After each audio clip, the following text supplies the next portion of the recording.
Eh syempre naman, tanong lang yan ng mahihinang nila lang eh. Natural, hindi pwede.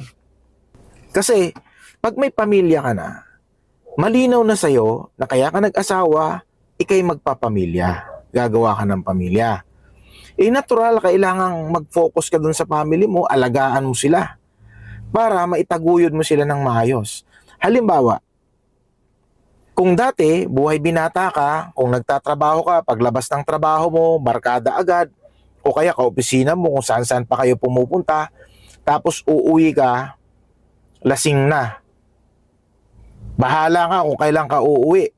O, yan ang buhay binata. Pero pag may pamilya ka na, may asawa at anak, abay paglabas mo ng trabaho, dapat diretso ka na ng bahay. Kung wala ka namang importanteng gagawin sa labas, abay umuwi ka na ng bahay.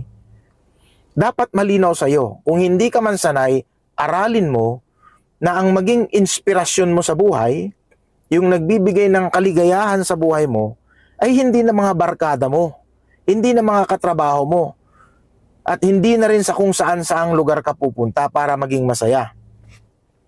Pag-aralan mo, tulungan mo ang sarili mo, na yung asawa mo, yung mga anak mo, sila na ang inspirasyon mo sa buhay, sila na rin ang magpapaligaya sa buhay mo.